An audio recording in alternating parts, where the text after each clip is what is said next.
Assalamualaikum warahmatullahi wabarakatuh. Halo generasi cerdas Indonesia, siswa-siswi kelas 8. Jumpa lagi di YouTube channel Ida 2802. Gimana kabarnya hari ini? Semoga kita semua diberi kesehatan dan dilindungi oleh Allah Subhanahu wa Ta'ala. Amin, amin ya Rabbal alamin. Baiklah Ananda, untuk pertemuan kita hari ini kita awali dengan membaca basmalah. Bismillahirrahmanirrahim. Pertemuan kita kali ini membahas bab 3, memaknai peraturan perundang-undangan, dengan materi makna peraturan perundang-undangan. Namun sebelumnya kita harus mengetahui terlebih dahulu pengertian dari peraturan perundang-undangan nasional. Menurut Profesor Dr. Bagir Manan, Sarjana Hukum, peraturan perundang-undangan adalah setiap putusan tertulis yang dibuat, ditetapkan, dan dikeluarkan oleh lembaga atau pejabat negara yang menjalankan fungsi legislatif sesuai dengan tata cara yang berlaku. Menurut Undang-Undang Nomor 12 Tahun 2011, peraturan perundang-undangan adalah peraturan tertulis yang memuat norma hukum yang mengikat secara umum dan dibentuk atau ditetapkan oleh lembaga negara atau pejabat yang berwenang melalui prosedur yang ditetapkan dalam peraturan perundang-undangan. Dapat disimpulkan bahwa peraturan perundang-undangan berupa dokumen tertulis yang dibuat oleh lembaga atau pejabat yang berwenang seperti DPR, DPRD, Presiden, dan Gubernur. Peraturan perundang-undangan memiliki peranan yang sangat penting bagi setiap warga negara, karena peraturan perundang-undangan merupakan sebuah tuntutan azas legalitas dan merupakan salah satu ciri dari negara hukum. Alasan pentingnya peraturan perundang-undangan bagi bangsa Indonesia. Yang pertama, peraturan perundang-undangan merupakan kaidah hukum yang mudah dikenal atau diidentifikasi, mudah diketemukan kembali, dan mudah ditelusuri.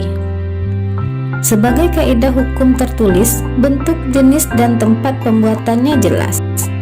Yang kedua, peraturan perundang-undangan memberikan kepastian hukum yang lebih nyata karena kaidah-kaidah dalam peraturan perundang-undangan mudah diidentifikasi dan ditemukan kembali.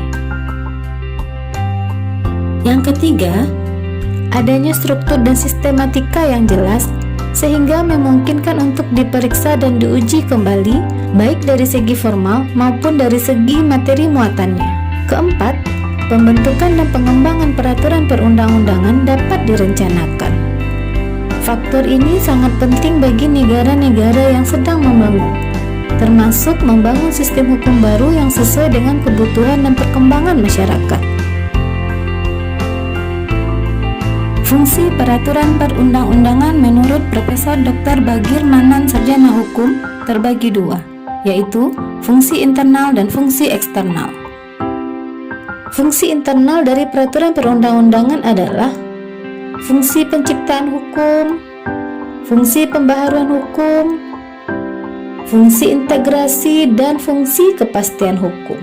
Sedangkan fungsi eksternal dari peraturan perundang-undangan adalah fungsi perubahan, fungsi stabilisasi, dan fungsi kemudahan.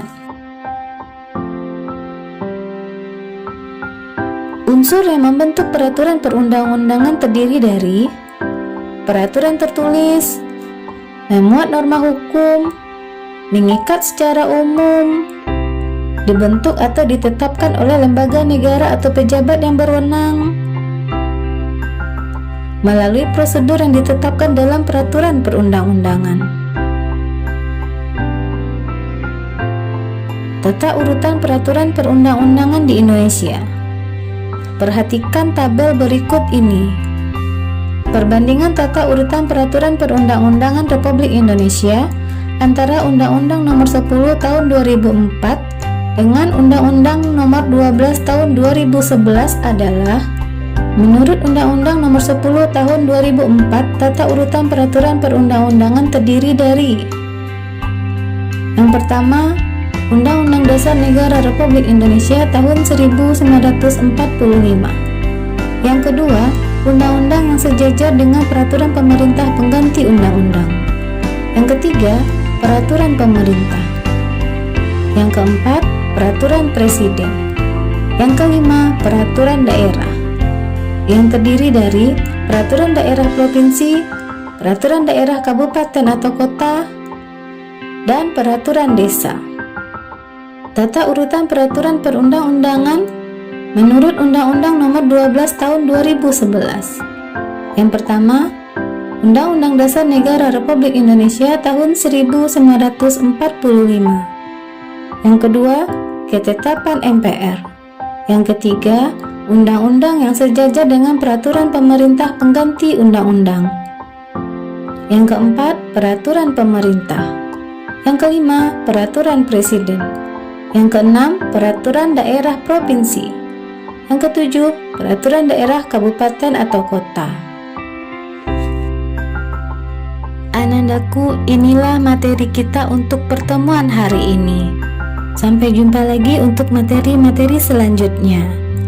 Baiklah Ananda, selesai sudah pembelajaran kita pada hari ini.